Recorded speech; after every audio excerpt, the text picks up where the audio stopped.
Hey everybody, welcome back to my channel and the third video I'm doing in a series of splicing videos for the Northern channel.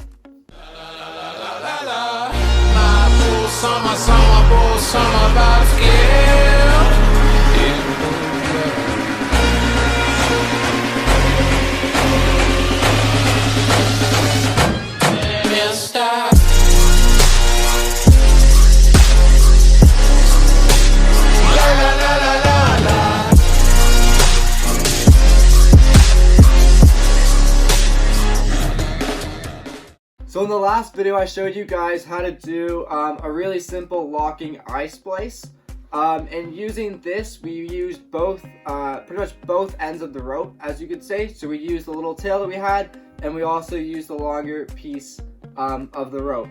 In this video I'm going to show you guys how to do the exact same locking eye splice, but where you only have one end of the rope.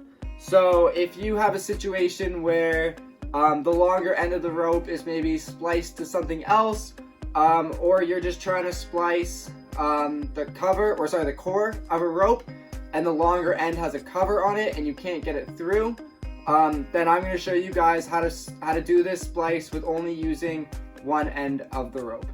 So the tools we're going to use for these are the exact same as the ones we used in the last video. So obviously you're going to need a piece of rope, a Sharpie, a splicing wire, and a knife. Alright, so to start off, the first couple steps of this splice are the exact same as that in the last video. So we're going to put our piece of rope down here, and same,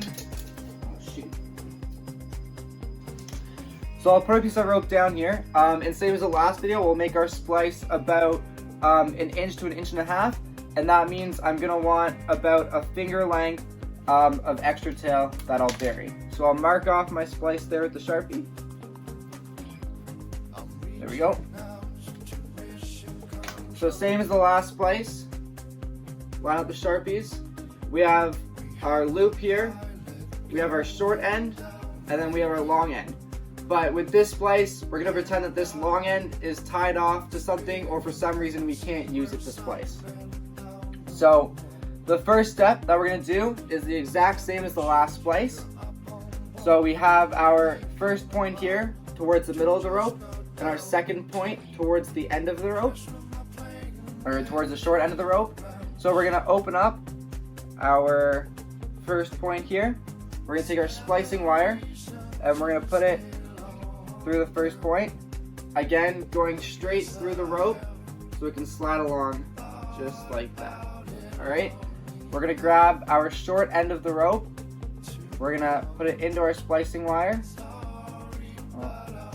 lock it in there, and we're going to pull it through the second point.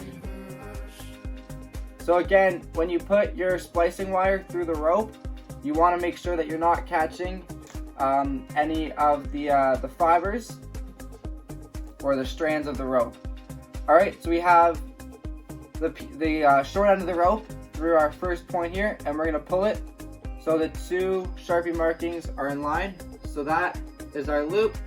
We have our short end here, and we have our long end. Alright, so the next step, if we had both ends of the rope, we would take our long end and we would put it through the short end of the rope, but we're pretending that we don't have our long end. So instead, what we're going to do is we're going to take the middle of our loop, we're going to double it over, and that's what we're going to put through the short end. Instead of taking the long end and putting it to the short end, we're going to take the loop itself.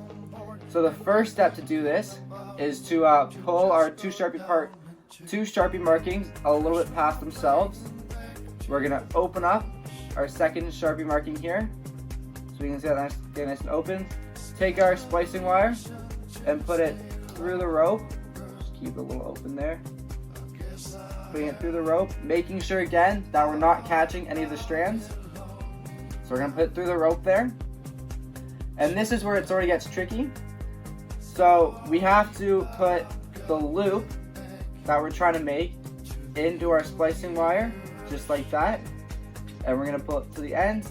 And now we pull the loop that we're trying to splice through our second point.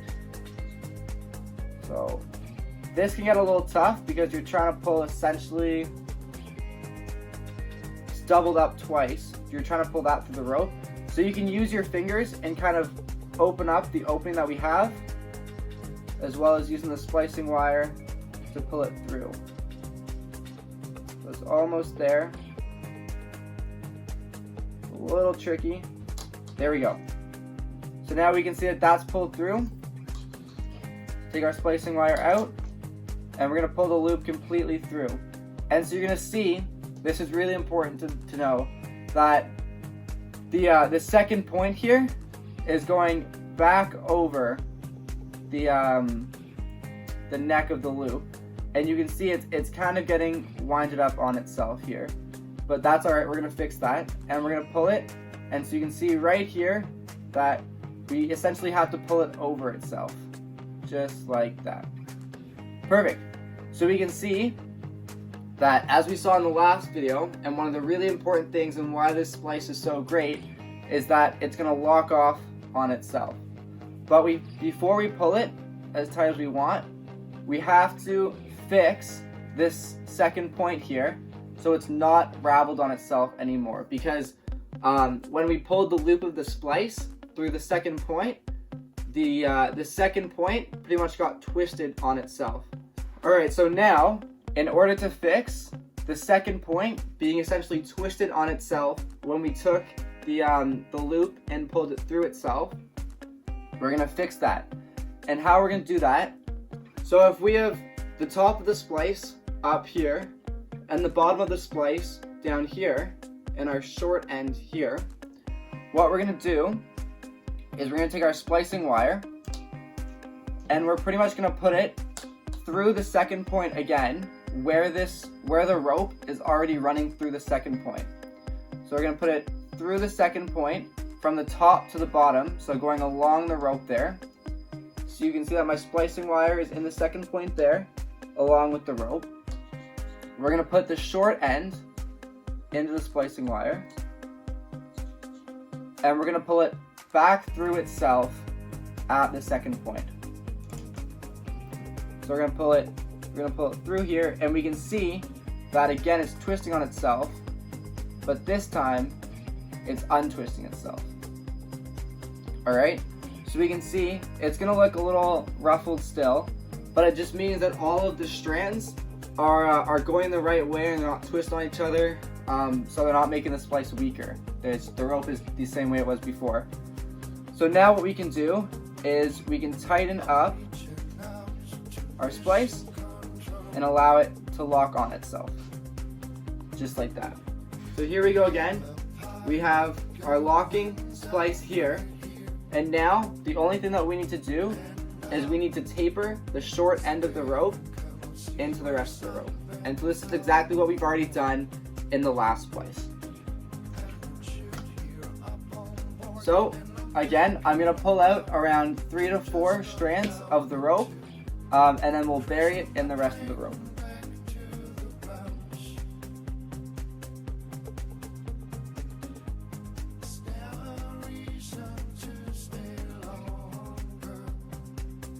And now we're going to cut off these little strands exactly like we did last time.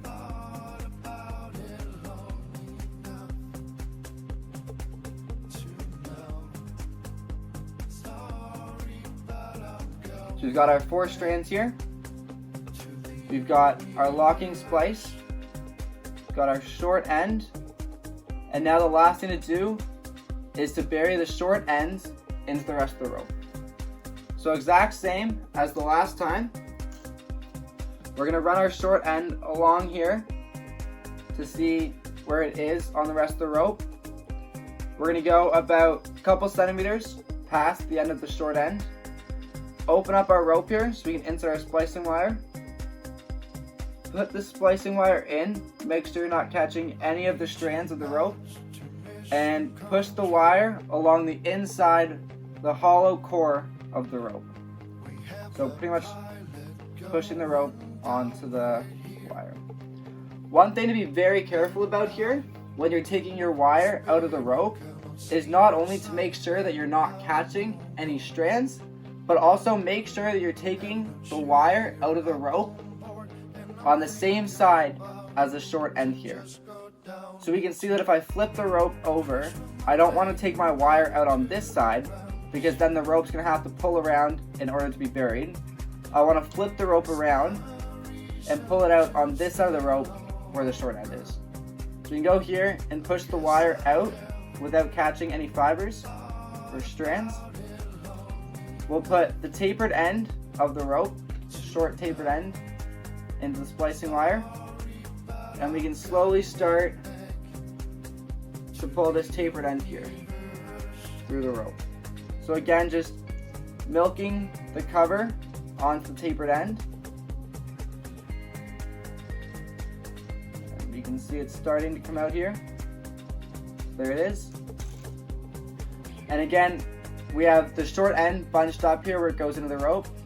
You want to pull that to get it all the way in. And we can see that all of that is in the rope now.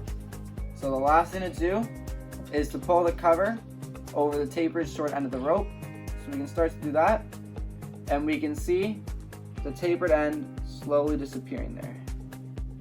So it may take a couple tries. You want to make sure you get all of the slack out of the rope and that the tapered end is completely gone.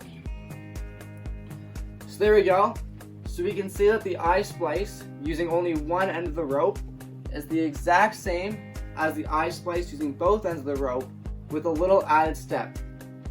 So again, this makes it really easy. If the other end of the rope is tied off or it's spliced to something else, or like I said before, there's a cover over the rest of the rope that there isn't on this part, so it's too thick to pull through itself.